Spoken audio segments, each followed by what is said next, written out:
Hi, everybody. Welcome back to Bible in a Year. My name is Natalie, and today we are on day 336.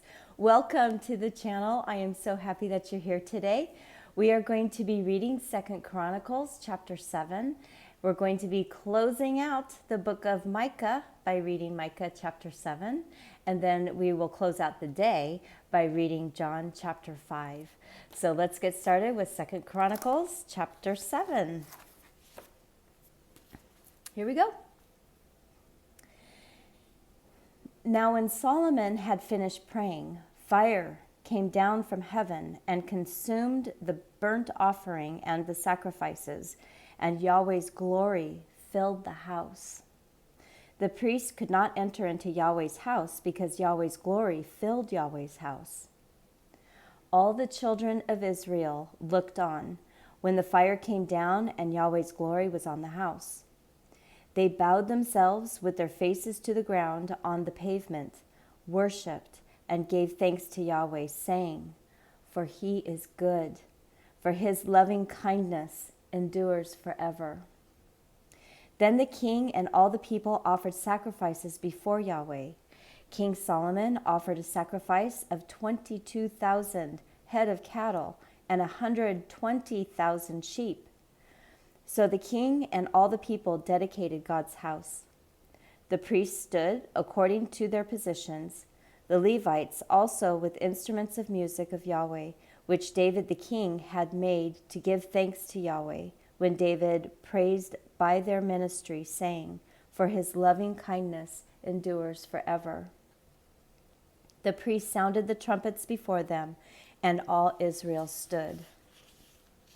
Moreover, Solomon made the middle of the court that was before Yahweh's house holy, for there he offered the burnt offerings and the fat of the peace offerings, because the bronze altar which Solomon had made was not able to receive the burnt offering, the meal offering, and the fat.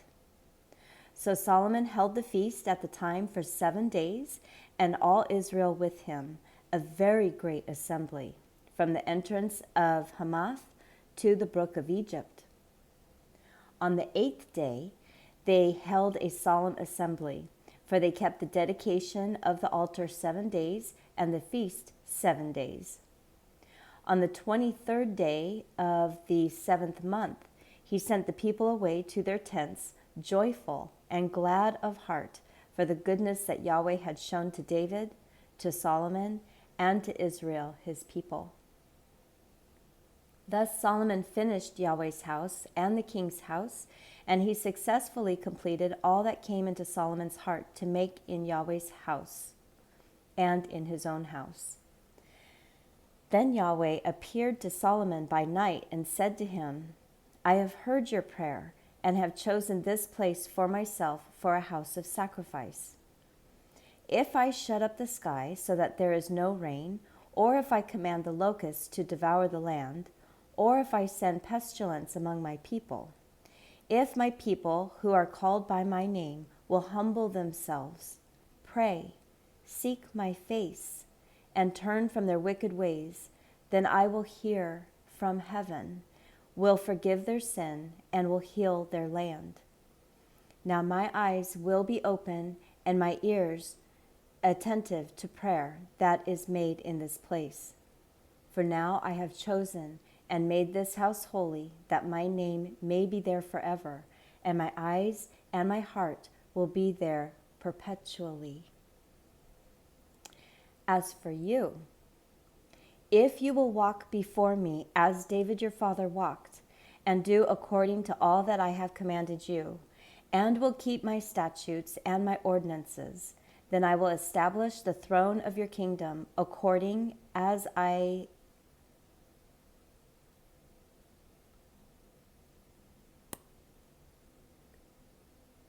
covenanted. I'm going to start that over. Verse 17. I haven't heard that word before. Sorry. Verse 17.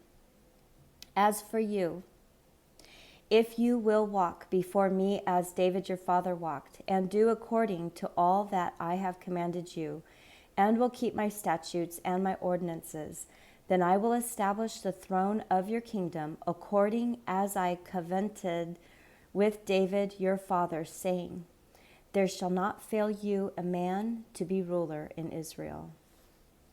But if you turn away and forsake my statutes and my commandments, which I have set before you, and go and serve other gods and worship them, then I will pluck them up by the roots out of my land, which I have given them.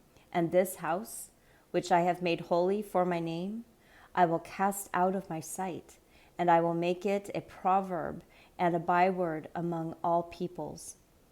This house, which is so high, everyone who passes by it will be astonished and say, why has Yahweh done this to this land and this house? And they shall answer, because they abandoned Yahweh, the God of their fathers, who brought them out of the land of Egypt, and took other gods, worshipped them, and served them. Therefore, he has brought all this evil on them.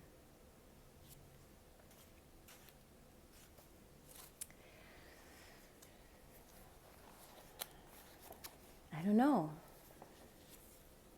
Does it sound familiar? All right, Micah chapter 7. Misery is mine. Indeed, I am like one who gathers the summer fruits as gleanings of the vineyard. There is no cluster of grapes to eat. My soul desires to eat the early fig. The godly man has perished out of the earth, and there is no one upright among men. They all lie in wait for blood. Every man hunts his brother with a net. Their hands are on that which is evil to do it diligently. The ruler and judge ask for a bribe. The powerful man dictates the evil desire of his soul. Thus they conspire together. The best of them is like a briar. The most upright is worse than a thorn hedge. The day of your watchmen, even your visitation, has come. Now is the time of their confusion. Don't trust in a neighbor. Don't put confidence in a friend. With the woman lying in your embrace, be careful of the words of your mouth. For the son dishonors the father. The daughter rises up against her mother. The daughter-in-law against her mother-in-law. A man's enemies are the men of his own house. But as for me, I will look to Yahweh. I will wait for the God of my salvation. My God will hear me. Don't rejoice against me, my enemy. When I fall, I will arise. When I sit in darkness, Yahweh will be a light to me. I will bear the indignation of Yahweh because I have sinned against him, until he pleads my case and executes judgment for me. He will bring me out to the light, and I will see his righteousness. And then my enemy will see it, and shame will cover her who said to me, where is Yahweh your God? My eyes will see her. Now she will be trodden down like the mire of the streets. A day to build your walls. In that day he will extend your boundary. In that day they will come to you from Assyria and the cities of Egypt, and from Egypt even to the river, and from sea to sea, and mountain to mountain. Yet the land will be desolate because of those who dwell therein, for the fruit of their doings. Shepherd your people with your staff, the flock of your heritage, who dwell by themselves in a forest. Let them feed in the middle of fertile pasture land, in Bashan and Gilead, as in the days of old. As in the days of your coming out of the land of Egypt, I will show them marvelous things. The nations will see and be ashamed of all their might. They will lay their hand on their mouth. Their ears will be deaf. They will lick the dust like a serpent, like crawling things of the earth. They will come trembling out of their dens. They will come with fear to Yahweh our God and will be afraid because of you. Who is a God like you, who pardons iniquity and passes over the disobedience of the remnant of his heritage?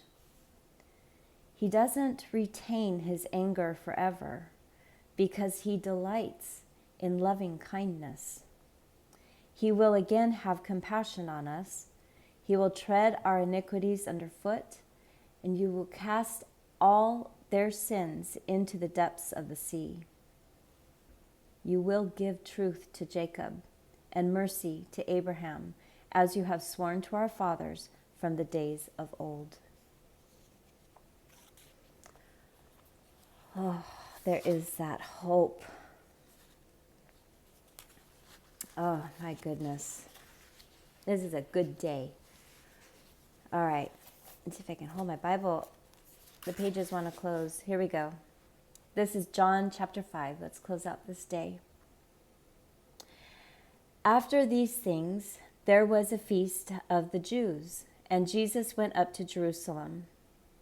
Now in Jerusalem, by the sheep gate, there is a pool, which is called in Hebrew Bethesda, having 5 porches. And these lay a great multitude of those who were sick, blind, lame, or paralyzed, waiting for the moving of the water. For an angel went down at certain times into the pool and stirred up the water. Whoever stepped in first after the stirring of the water was healed of whatever disease he had. A certain man was there who had been sick for 38 years. When Jesus saw him lying there, he knew that he had been sick for a long time, and he asked him, "Do you want to be made well?" And the sick man answered him, "Sir, I have no one to put me in the pool when the water is stirred up, but while I'm coming, another steps down before me." And Jesus said to him, "Arise, take up your mat and walk." Immediately the man was made well and took up his mat and walked. Now that day was the Sabbath. So the Jews said to him who was cured, "It is the Sabbath. It is not lawful for you to carry the mat." He answered them, "He who made me well said to me, 'Take up your mat and walk.'" And then they asked him, "Who is the man who said to you, 'Take up your mat and walk'?" But he who was healed didn't know who it was, for Jesus had withdrawn, a crowd being in the place. Afterward, Jesus found him in the temple and said to him, "Behold, you are made well. Sin no more, so that nothing worse happens to you." The man went away and told the Jews that it was Jesus who had made him well. For this cause the Jews persecuted Jesus and sought to kill him, because he did these things on the Sabbath. But Jesus answered them, "My Father is still working, so I am working too." For this cause, therefore, the Jews sought all the more to kill him, because he not only broke the Sabbath, but also called God his own Father, making himself equal with God. Jesus therefore answered them, "Most certainly I tell you, the Son can do nothing of himself but what he sees the Father doing. For whatever things he does, these the Son also does likewise. For the Father has affection for the Son, and shows him all things that he himself does. He will show him greater works than these, that you may marvel. For as the Father raises the dead and gives them life, even so the Son also gives life to whom he desires. For the Father judges no one, but he has given all judgment to the Son, that all may honor the Son, even as they honor the Father. He who doesn't honor the Son doesn't honor the Father who sent him. Most certainly I tell you, he who hears my word and believes him who sent me has eternal life, and doesn't come into judgment, but has passed out of death into life. Most certainly I tell you the hour comes, and now is, when the dead will hear the Son of God's voice, and those who hear will live. For as the Father has life in himself, even so he gave to the Son also to have life in himself. He also gave him authority to execute judgment, because he is a Son of Man. Don't marvel at this, for the hour comes in which all who are in the tombs will hear his voice and will come out, those who have done good to the resurrection of life, and those who have done evil to the resurrection of judgment. I can of myself do nothing. As I hear, I judge, and my judgment is righteous, because I don't seek my own will, but the will of my Father who sent me. If I testify about myself, my witness is not valid. It is another who testifies about me. I know that the testimony which he testifies about me is true. You have sent to John, and he has testified the truth. But the testimony which I receive is not from man. However, I say these things that you may be saved. He was the burning and shining lamp, and you were willing to rejoice for a while in his light. But the testimony which I have is greater than that of John, for the works which the Father gave me to accomplish, the very works that I do, testify about me that the Father has sent me. The Father himself, who sent me, has testified about me. You have neither heard his voice at any time nor seen his form.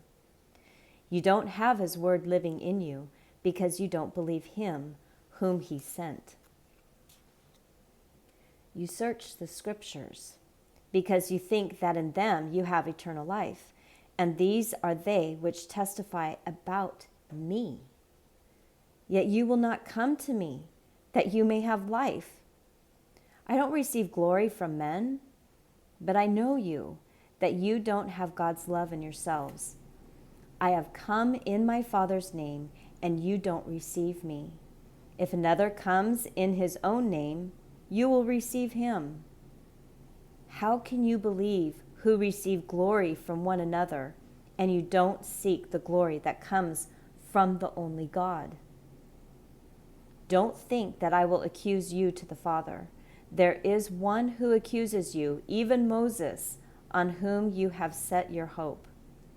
For if you believed Moses, you would believe me, for he wrote about me. But if you don't believe his writings, how will you believe my words?